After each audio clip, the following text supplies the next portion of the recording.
Olá pessoal, aqui Micael Souza do canal Jogos no Tabuleiro. Hoje venho fazer aqui uma reflexão sobre o Kickstarter. Com certeza muitos de vocês também têm algumas opiniões sobre o Kickstarter, outras pessoas provavelmente não sabem o que é. Eu vou explicar aqui mais ou menos de um modo muito resumido e muito simples, mas acima de tudo vou partilhar a minha experiência e como é que tem sido, uma vez que já já apoiei muitos Kickstarters, já recebi muitos jogos através de lá e acho que estou no momento em poder fazer aqui uma reflexão um pouco mais abrangente para fazermos aqui também um debate baseado aqui no vídeo, nos comentários e etc. Então, basicamente, o que é o Kickstarter? Normalmente, um autor, um grupo de pessoas, uma editora, o que é que seja, criam um projeto no Kickstarter, que é uma plataforma de crowdfunding, ou seja, que é uma plataforma, neste caso uma plataforma online, onde as pessoas podem apoiar os projetos dando ou adiantando o dinheiro daquilo que o projeto irá custar, e normalmente o nível de dinheiro que as pessoas dão ao projeto está associado a um tipo de recompensa. Basicamente é assim, isto já acontecia para muitas coisas.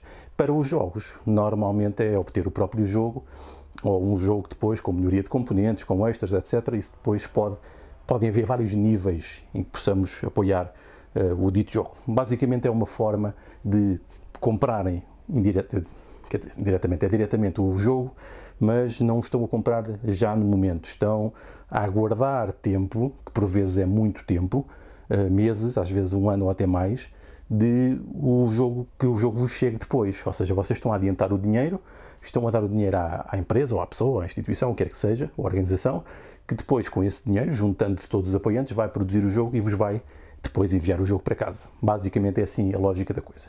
E é um modo de financiamento, um modo em que as editoras e quem está a gerir estes projetos de jogos conseguem um financiamento imediato para os projetos, evitando, por exemplo, os financiamentos através da banca, os juros, essas coisas todas. Sendo que, obviamente, tem que pagar uma percentagem ao Kickstarter, que é a instituição, a empresa que gera esta plataforma de crowdfunding de recolha de bens. Os jogos de tabuleiro são uma das principais objetos de criações que são apoiadas na plataforma Kickstarter, mas há muitas outras coisas que podem lá ser colocadas como projetos para receberem dinheiro de financiamento para recolher apoiantes e os tornar uma realidade. Existe o perigo de os criadores, dos gestores do projeto, nunca vos entregarem os jogos, isso é um risco, mas normalmente é um risco que se evita uma vez, ou quando conhecem quem está a fazer os projetos, porque ninguém que quer continuar na indústria, não é? Vai querer ter um mau nome, portanto, obviamente vão esforçar-se para vos entregar os jogos o melhor possível para continuarem a criar, porque para estar no hobby, na indústria, é preciso continuar e estar sempre a criar coisas novas. Explicado o conceito básico, existe uma série de questões associadas a isto. Tem sido um fenómeno que tem beneficiado muito do culto do novo, ou então também daquele do medo de ficar de fora, o Fear of Missing Out, o FOMO, que é uma coisa muito comum e acontece em muitas outras coisas. E é isso que gera também as tendências, não é? E os efeitos de moda e das modas que podem ser passageiras ou não. O Kickstarter tem beneficiado disso, até porque tem conseguido, isso tem sido um dos destaques, e eu até diria que isso tem influenciado bastante o modo como se produzem os jogos hoje, tem tido um cuidado muito grande na qualidade dos componentes, por isso é que nós vemos que a maior parte dos jogos de Kickstarter tem muitas miniaturas, mas tem também apostado bastante, do ponto de vista financeiro, na campanha de comunicação e de marketing aos produtos. E daí nós vemos vídeos elaborados, sistemas de explicação das regras, uma arte gráfica muito trabalhada, muito investida, exemplos de jogos que até apareceu primeiro a arte gráfica e depois é que apareceu o jogo, o caso do site da Stonemaier Games, que foi um projeto Kickstarter que alavancou desta maneira e teve muito sucesso. Portanto, isto tem sido uma exploração dos sentimentos e dos medos, não é? Das inseguranças das pessoas e desta vontade de querer ter mais e de querer aceder a estes jogos. São apresentados de um modo bastante elaborado, feito para nos cativar. E basicamente isso tem contribuído para o sucesso dos jogos. Tem sido um pouco a resposta e uma cópia daquilo que foram nos jogos digitais, porque hoje, para um jogo digital normalmente ter sucesso, existe por vezes muito mais investimento na campanha de divulgação e comunicação do que propriamente no desenvolvimento do jogo. Isto é uma realidade da indústria. Pronto, isto é a realidade. No entanto, existem aqui algumas coisas que podem ser boas e outras que podem ser más. Houve um jogo que me levou a entrar no Kickstarter. Eu tive algumas dúvidas e não me queria meter nisto. Porquê? Para já, os preços não são assim tão baratos quanto isso, porque como normalmente os jogos estão carregados de miniaturas e de componentes melhorados, ficam mais caros. Normalmente são quase todas edições deluxe, com componentes melhorados, etc. e tal. E depois, também para adquirir os jogos em Portugal tem os custos de transporte, que por vezes são muito consideráveis, podem chegar a 30 euros para um jogo, especialmente aqueles de caixa grande, o que torna os jogos muito dispendiosos. E também existe outro problema, por vezes. Por exemplo, quando vêm alguns jogos, se vocês não tiverem cuidado e não perceberem se eles são, por exemplo, amigáveis para a União Europeia, o que é que isto quer dizer? Quer dizer que vocês não vão pagar taxas adicionais na alfândega, vocês podem ter a desagradável surpresa de receberem uma notificação da alfândega para pagarem dinheiro a mais impostos e mais valor do que aquele que vocês já tinham gasto com aqueles custos exorbitantes todos. Portanto, isto é uma coisa que assusta um pouco, mas hoje isso já está um bocado mais transparente e nós sabemos previamente se vamos ter esses custos ou não, se lermos na campanha se tem lá esses dados todos ou não, se realmente é EU-friendly, ou seja, se é amigável para a União Europeia, ou seja, se não pagamos esses custos adicionais. No entanto, os preços tendem a ser caros. Mas houve um jogo que me fez mudar isso, ou mudar esta minha atitude e desconfiança perante o Kickstarter, que foi o Brass. Porque eu fiquei imensamente arrependido de não ter ido ao Kickstarter do Brass, porque o preço, não me lembro exatamente quanto é que era, mas não era muito caro, e nós podíamos ficar com o Brass Birmingham, com o Brass Lancashire e com as próprias fichas, que hoje são caríssimas, que são as moedas que podem ser usadas num jogo e no outro. Isto por um preço muito em conta, quase o preço de um jogo. Portanto, eu fiquei imensamente arrependido de não ter feito Kickstarter a este jogo e depois tive que o comprar posteriormente, que importar, porque na altura não era muito acessível importar e acabei por pagar imenso também pelo jogo. Portanto, lá está um exemplo do Fear of Missing Out, o medo de ficar de fora, e então comecei a ver com mais cuidado as campanhas de Kickstarter e fiz várias. E o que é que pode acontecer numa campanha de Kickstarter? Coisas boas e más. Coisas boas, vamos chamar que é uma coisa boa. Por exemplo, é uma oportunidade quando vocês querem adquirir alguns jogos que, por exemplo, são mais antigos ou tiveram muitas expansões. E se nós estamos a ver cada vez mais no Kickstarter campanhas de reedições de jogos em que, por exemplo, incluem todas as expansões e todas as coisas que foram feitas. Um caso desses foi o Deluxe Master Set do Snowdonia. Eu não tinha o jogo base, e obviamente isto é muito maior que o jogo base, porque estão aqui as expansões todas. Eu não tinha o jogo base, isto foi uma maneira de até de um custo que não era muito caro, adquirir tudo e ter tudo já com componentes com melhor qualidade. Portanto, isto são dos bons exemplos que nós podemos encontrar no Kickstarter. Quando encontramos, acaba por ser, claro que gastamos dinheiro, mas é uma forma quase de poupar, porque se eu fosse comprar tudo isoladamente ficaria muito mais caro. Portanto, isto é uma boa possibilidade também. Quando nós sabemos quem são as empresas que fazem os jogos, já conhecemos os autores, e é um jogo que nós também conhecemos, mas é uma forma de termos o jogo todo em todo o seu esplendor. Este é um exemplo. Outro exemplo é quando nós, ou quando são campanhas feitas de jogos também que são conhecidos e que provavelmente não vão estar disponíveis depois em loja. Foi o caso do Die Maker, que eu também não tinha este jogo. Isto é um jogo original de 1986.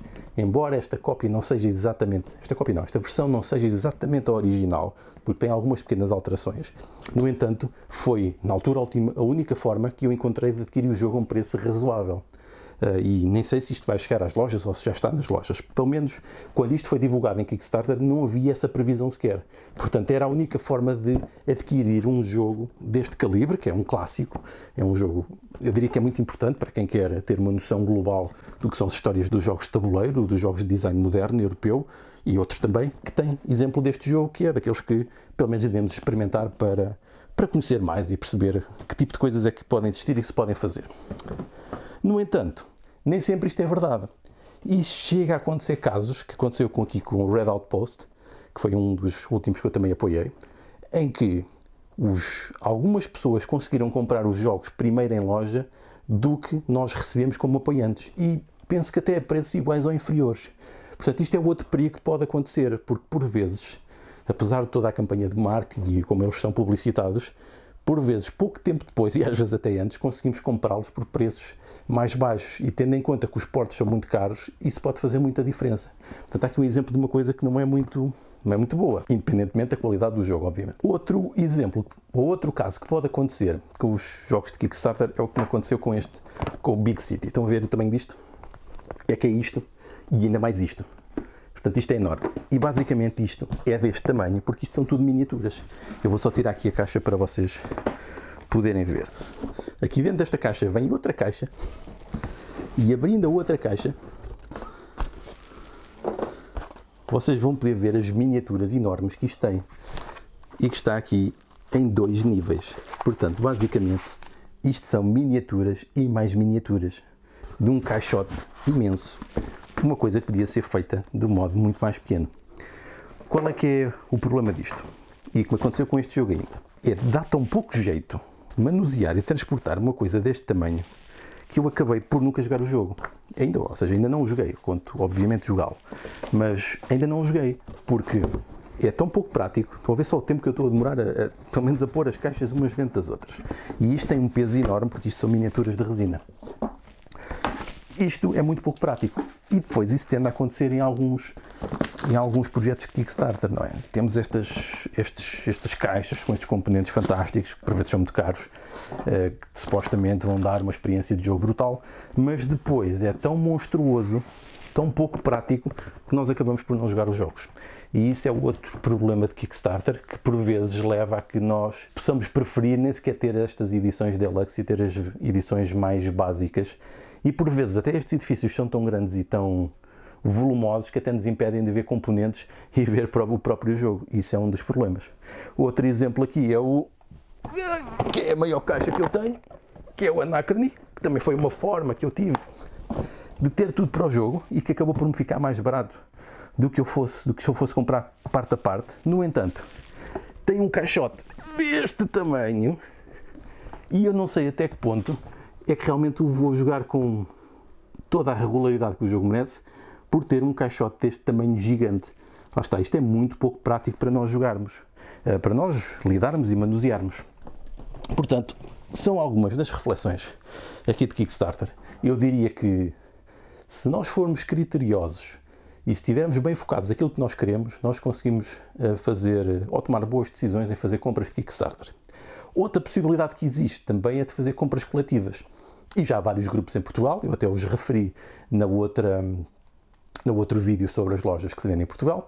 Dois dos mais conhecidos e que eu tenho participado tem sido o Jogar Tabuleiro, que tem um grupo também no WhatsApp, e depois também o Jogar é que a gente se entende, também faz estes pledges de grupo que conseguem baixar bastante os preços, e especialmente na parte dos portos de envio. Portanto, é outra forma de conseguirem aceder a estes Kickstarters. Também algumas lojas fazem isto diretamente. Por isso, podem comprar através das lojas. Por exemplo, também já comprei alguns através do Philibert. E, por exemplo, até a SPO Portugal também tem alguns. E entre outras, há lojas que têm isto. Portanto, também é uma possibilidade vocês irem diretamente às lojas depois, aproveitando às vezes até pontos de desconto e coisas que tenham, para poder comprar os próprios Kickstarters, depois de vocês saberem exatamente o que é, a um preço mais em conta. Pronto, fica também esta dica. E pronto, foram aqui as minhas reflexões sobre o Kickstarter. É um mundo, lá está, como se diz, o próprio Kickstarter diz, o Kickstarter não é uma loja, há jogos que podem demorar muito tempo a vir, por vezes não vem exatamente aquilo que nós queremos. Existem, por exemplo, problemas às vezes de componentes, como foi o caso do Barrage, que está aqui, que eu mostrei na altura. As rodas vinham com muito pouca qualidade, as gotas, eles tiveram que repor os componentes e as rodas nem ficaram assim tão melhores. Portanto, foi um problema. Eu até diria que isto foi chato para a própria editora ter passado por este processo, apesar do jogo ser bastante bom. Portanto, pode acontecer estas coisas, jogos demorarem também muito tempo ou os componentes não terem a qualidade desejada. No entanto, às vezes acontece exatamente o contrário. Por preços muito simpáticos temos realmente coisas maravilhosas, como foi o caso do braço que eu falei de início. Portanto, é uma coisa para ter em conta. Pronto, já chega, já falei demasiado. Ficam aqui as minhas partilhas sobre o Kickstarter. É uma coisa que eu vou continuar a participar, mas cada vez mais em grupo, debatendo também sobre os próprios jogos. É bom também debatermos e falarmos com outras pessoas antes de tomarmos decisões que por vezes são decisões bastante caras e que têm grandes impactos, especialmente na nossa carteira. Por isso vá, fica aqui as minhas recomendações e fica aqui disponível para discutir com vocês, que é sempre uma parte que eu gosto muito. Então vá, adeus!